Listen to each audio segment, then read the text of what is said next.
Hello students, we have learned the classification of matter in the previous classes. Today, we are going to study the physical and chemical properties of matter. What is properties? Properties helps us identify and describe the matter. Okay, let me ask you a question. If I melt an ice cube into water, is it still a water? Yes. But if I burn a piece of paper, can I get the same paper back? No. This simple example helps us the difference between the physical and chemical properties helps us identify and describe the matter. So, let's learn the physical properties.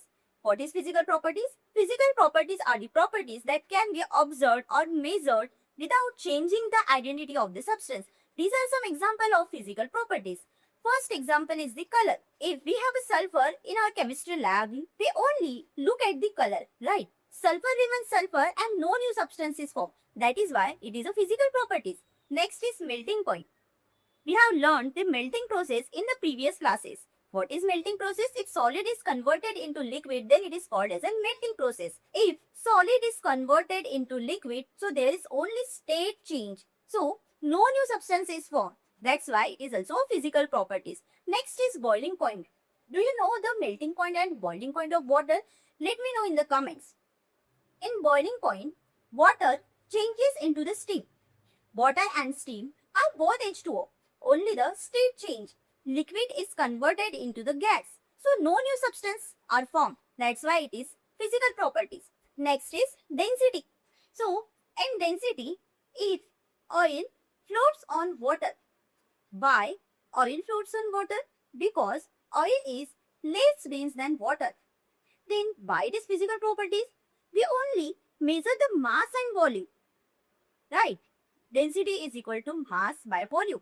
So we only measure the mass and volume.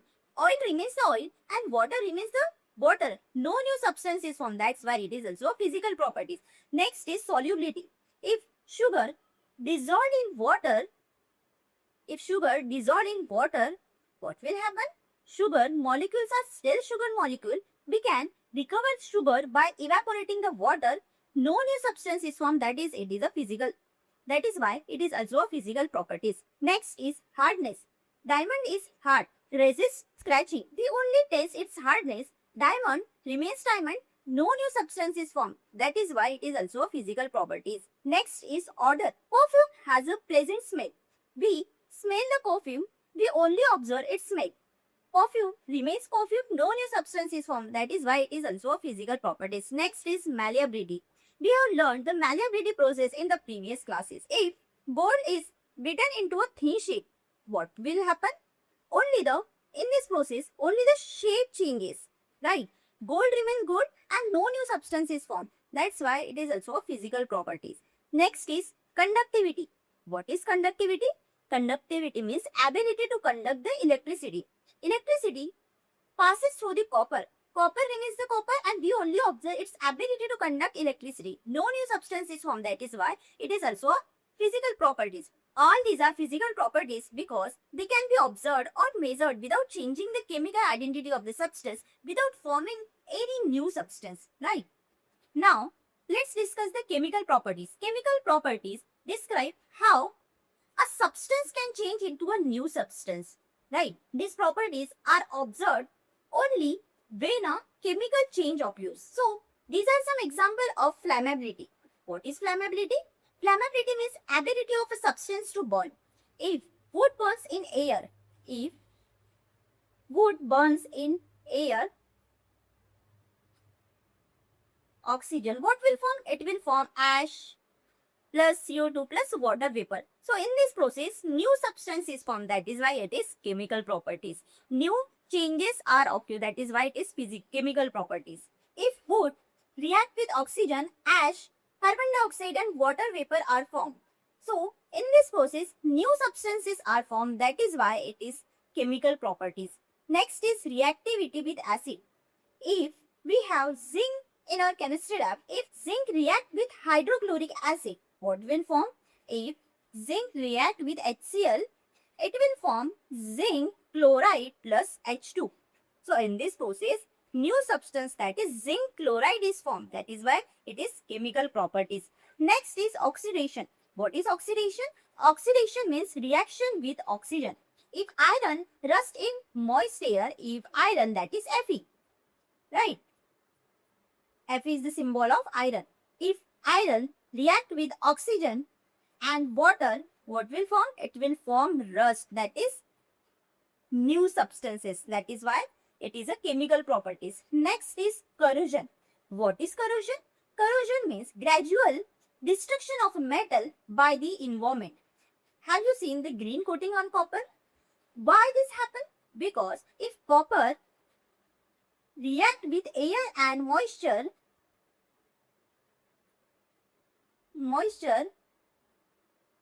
copper carbonate is formed. So, new substance is formed. That is why it is chemical properties. Next is toxicity. Toxicity means poisonous nature of any substance. We have harmful gases present in our nature. If there is one harmful gas, that is carbon monoxide. If carbon monoxide react with hemoglobin in blood, then harmful compounds are formed in our body. So, new substances are formed. That's why it is chemical properties. Next is explosiveness. What is explosiveness? Explosiveness means ability to explode under a certain condition. If firecrackers explode, what happens? Rapid chemical reaction occurs. Large amount of gases, heat and light are produced. So, in this process, new substances and gases are formed. That's why it is also chemical properties. Next is instability. What is instability? Instability means tendency to decompose easily. If hydrogen peroxide slowly decompose, then what have been formed? It will form H2O and oxygen. So, new substance, that is water and oxygen, are formed. That is why it is also a chemical properties. Next is decomposition. Decomposition means breaking down into a simpler substances. If we heat the calcium carbonate, what happens? It will form CaO and CO2. So, calcium oxide and carbon dioxide will form. So, new substances are formed in decomposition. That's why it is chemical properties. Right. Next is combustibility. Combustibility means ability to catch fire and burn. LPG burns in air. The LPG react with oxygen and carbon dioxide and water are formed. Right. So, in this process, what is combustibility? Combustibility means ability to catch fire and burn. If LPG burns in air, what happens? LPG react with oxygen and carbon dioxide and water are formed. In this process, new substances are produced. That's why it is also a chemical property. Students, just remember the two things in physical and chemical properties. In physical properties, no new substance form, and in chemical properties, new substance form. Right? So this is all about the physical and chemical properties. Let's move on the next concept. Student, if I ask you to measure the length of a table, what unit will you use? Meter, right? But if I ask you to measure your body weight, you probably use the kilogram, right? This shows that every measurement needs a standard unit. This shows that every measurement needs a standard unit. To avoid confusion all over the world, scientists use a common system called the SI unit.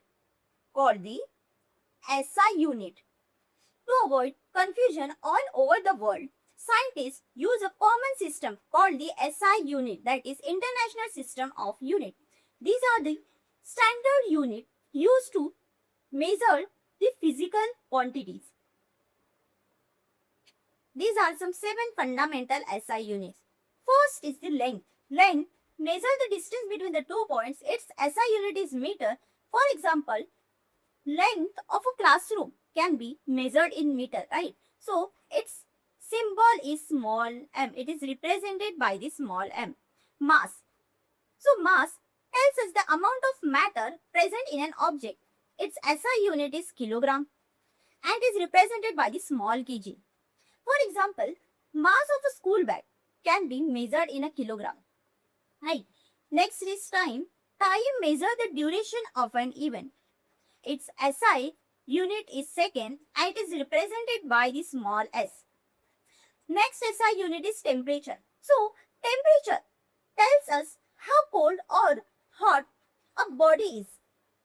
So, the SI unit is Kelvin and its symbol is capital K. Next SI unit is electric current. So, electric current is the rate of flow of electric charge. Right? Its SI unit is ampere and it is represented by the capital A. Next important SI unit is amount of substance. So, this is very important in chemistry. Amount of substance is measured in mole and is represented by the MOL, that is mole. We will study the mole concept in detail later in this chapter. Next is luminous intensity. Luminous intensity measures the intensity of light in a given direction. Its SI unit is candela and is represented by the small cd. For example, the brightness of a candle can be expressed in a candela. So, these 7 base units form the foundation of the SI unit. All other SI units are derived from this base unit, right? Do you know the area, volume, velocity and force? So, these are the 7 fundamental SI units, right? Student, remember this order: length, mass, time, temperature, electric current, amount of substance and the luminous intensity. And its unit is meter, kilogram, second, Kelvin, ampere, mole and candela. These 7 base units form the foundation of the SI unit. All other units such as area, volume, velocity and force derived from these base units. That's all for the today's class. We will continue in the next class. Until then, take care.